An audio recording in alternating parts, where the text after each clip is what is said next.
Olá a todos que nos acompanham aqui no YouTube. Vamos mergulhar num paradoxo que, olha, tá tirando o sono de muita gente. E com razão. De um lado, a gente viu nos últimos 12 meses a bolsa americana subindo, quase 12% em dólar. A brasileira, então, impressionantes 45% em reais. Um desempenho espetacular. E o ouro, né? O Porto Seguro clássico batendo recorde atrás de recorde.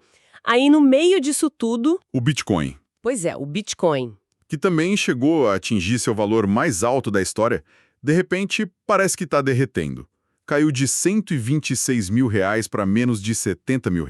Uma queda de quase 50%. É brutal. Simplesmente não faz sentido, né? O mundo financeiro tradicional parece estar mais rico e o ativo que era vendido como a grande alternativa está sofrendo um baque gigantesco. Exato. E o que mais intriga é o timing. Não é uma queda junto com todo mundo, num mercado de baixa. É um colapso meio que isolado, justamente quando os outros ativos de risco estão indo bem. A pergunta que todo mundo faz é: o que aconteceu? Aquela tese toda do Bitcoin como reserva de valor ruiu. É essa a investigação que a gente vai fazer. Isso. A gente recebeu uma série de análises e o que elas sugerem é que essa queda não é aleatória. Tem uma lógica. Vamos tentar entender quem está vendendo, por que agora e o que isso significa para o futuro. Por onde a gente começa a montar esse quebra-cabeça? Eu acho que o primeiro ponto, e talvez o mais contraintuitivo, é a ideia de que o Bitcoin não está perdendo valor necessariamente. Ele está passando por uma gigantesca troca de donos. Uma troca de donos. Exato. Um processo de institucionalização que, por natureza, é doloroso para o preço no curto prazo. Isso é fascinante. Porque, para mim, uma queda de 50% soa como pânico, como gente fugindo, como pode ser um processo organizado de transferência. Parece o oposto. A chave é pensar nisso como uma espécie de IPO implícito, sabe? Quando uma empresa vai para a bolsa, quem mais vende? Os fundadores, os primeiros investidores. Exatamente. Aqueles que entraram lá no comecinho. Eles usam o IPO para realizar lucros absurdos. Com o Bitcoin, o processo é análogo.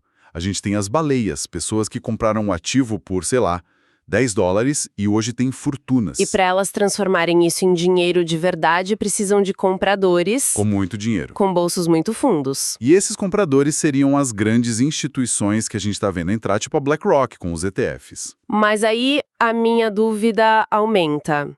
O senso comum era que com a chegada desses gigantes, o preço ia para a lua, né? Eu só não esperava isso. A demanda seria tão grande que não ia ter oferta, porque o efeito foi o contrário. Porque a gente só estava olhando para um lado da equação. A demanda institucional é real, sim, bilhões de dólares.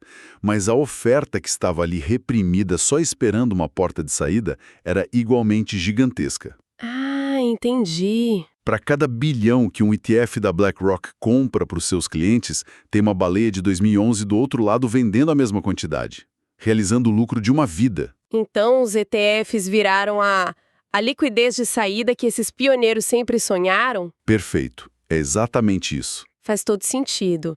Então, o que parece um colapso na superfície é, na verdade, o Bitcoin trocando de mãos, saindo da carteira dos pioneiros, dos idealistas. E migrando para os portfólios dos grandes fundos de investimento. É uma mudança de perfil. Uma institucionalização? Precisamente. O ativo está virando parte do sistema financeiro.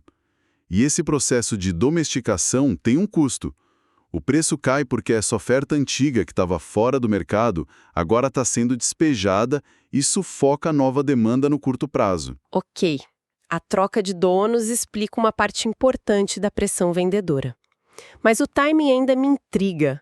Por que essa queda acontece justo agora, quando a narrativa do ouro digital devia estar mais forte? O ouro de verdade está disparando e o suposto ouro digital afunda. Essa tese morreu. Essa é a segunda camada da nossa análise, e é crucial. A narrativa do Bitcoin como ouro digital, ela está sendo testada em tempo real e, por enquanto, está falhando miseravelmente. Falhando feio. O ouro físico está cumprindo seu papel histórico de 5.000 anos. É o porto seguro.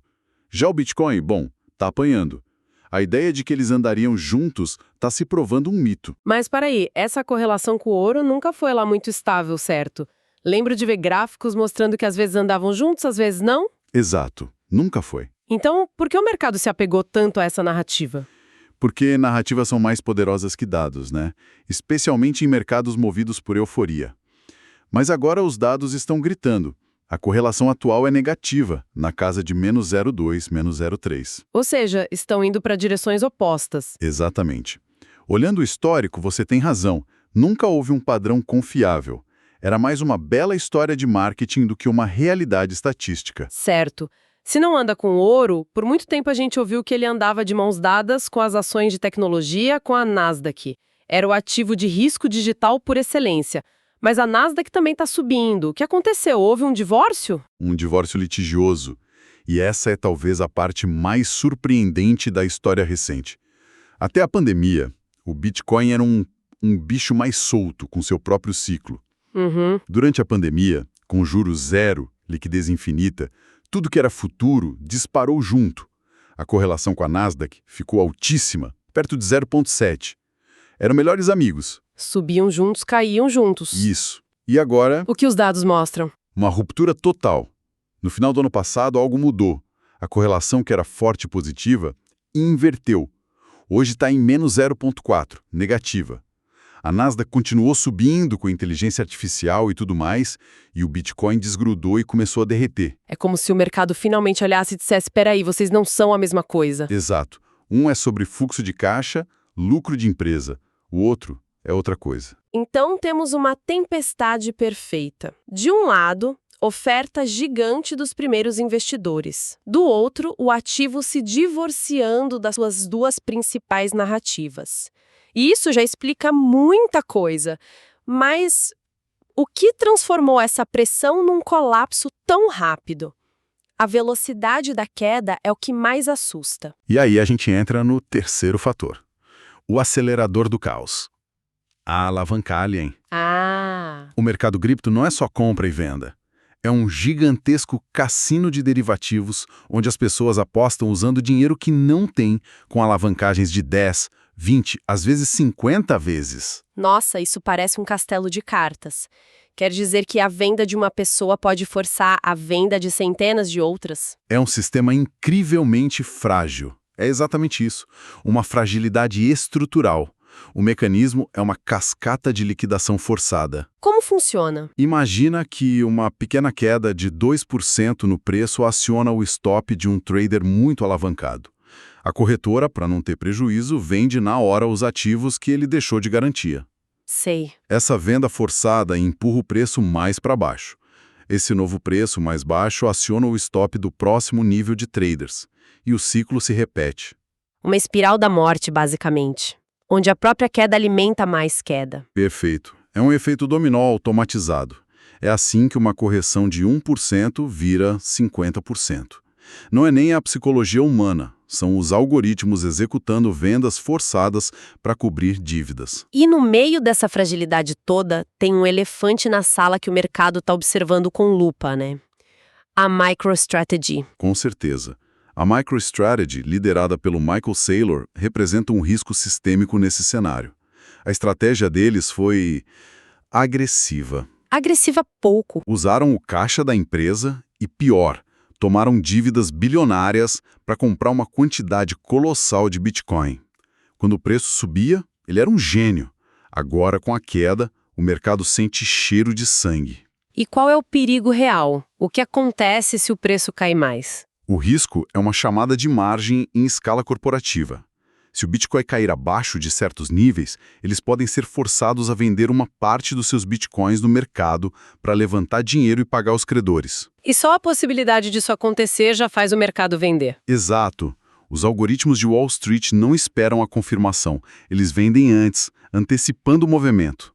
É matemática pura, fria e cruel. Esse cenário todo é apocalíptico? Vendas das baleias, narrativas quebradas, um sistema frágil de alavancagem? Olhando só para isso parece o fim, mas os materiais que a gente analisou mencionam indicadores históricos que pintam um quadro diferente. Como isso é possível? É a grande dissonância do momento. Enquanto o preço e o sentimento de mercado apontam para o abismo, os indicadores on-chain, que olham para os fundamentos da rede, contam outra história. Vamos ver. Vamos olhar para dois. O primeiro é o MVRV. De forma simples, ele compara o valor de mercado atual com o preço médio que as pessoas pagaram pelos bitcoins. Basicamente diz se está caro ou barato em relação ao histórico. Uma medida de valor justo relativo, por assim dizer. Isso. E se a gente usar a analogia de um prédio, onde o 10º andar é o topo da euforia e o térreo é o fundo do poço, onde estamos hoje? Onde? No 4º andar. O indicador está entre 0,4 e 0,5, ou seja, longe da zona de perigo do topo e bem mais perto da zona de oportunidade do fundo. Interessante. Já não soa tão apocalíptico por essa métrica. E o segundo indicador? O segundo é o múltiplo de Mayer. Mais simples ainda. Compara o preço atual com a média móvel de 200 dias. Acima de 1, euforia. Abaixo de 1, pode indicar oportunidade. Hoje, esse múltiplo está em 0,68. 0,68. E a média histórica é? É de 1,29. Uau, espera aí. Deixa eu ver se eu entendi. Você está dizendo que o múltiplo em Mayer esteve acima do valor atual em 93% do tempo, desde a criação do Bitcoin? Exatamente. Em outras palavras, em 93% de toda a sua história, o Bitcoin esteve mais caro por essa métrica do que está agora. Isso é uma dissonância gigantesca com o pânico que a gente vê nas manchetes. É o tipo de dado que faz os investidores de longo prazo, os contrarians, coçarem a cabeça. Ok, então temos essa dualidade incrível. De um lado, pânico, do outro, dados históricos gritando oportunidade. Como a gente navega nisso? Quais são os caminhos possíveis daqui para frente? 2 cenários. O pessimista é que essa ruptura com as narrativas seja permanente. Se a venda das baleias continuar forte, poderíamos sim ver quedas adicionais de 20%, 30%. Seria uma capitulação final. Dolorosa.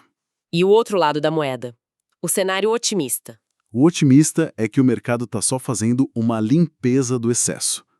Essa liquidação da alavancagem, por mais brutal que seja, deixa o mercado mais saudável a longo prazo. Tira os especuladores mais irresponsáveis. Exato. E, historicamente, os maiores ciclos de alta do Bitcoin começaram em momentos como este. Quando o pânico é geral, o sentimento é de aversão e a maioria jura que, desta vez, é diferente. E como ninguém tem bola de cristal, a conclusão é que a gestão de risco é mais importante do que nunca. A análise nos deixa com algumas perguntas que cada um precisa se fazer, né? Sem dúvida. São perguntas fundamentais. Qual o percentual do seu patrimônio que está em criptoativos? Se caísse mais 30% amanhã, você dormiria à noite? Ponto importante. Sua posição é à vista, com capital próprio, ou você está alavancado? E, por fim, qual o seu objetivo com isso? É multiplicação de patrimônio para daqui a 10 anos ou é renda para o próximo mês? As respostas honestas são o melhor guia. Depois de tudo isso, fica claro que o mercado cripto é muito mais complexo do que as narrativas simplistas que a gente ouve. E isso nos leva a uma questão final para refletir, né? Se o preço é guiado por essa transferência de poder, por cascatas de algoritmos e por correlações que mudam com o tempo, o que realmente define o valor fundamental de um ativo como este? É a tecnologia, a história que a gente conta sobre ele, ou no fim das contas é simplesmente a psicologia de quem será o próximo comprador?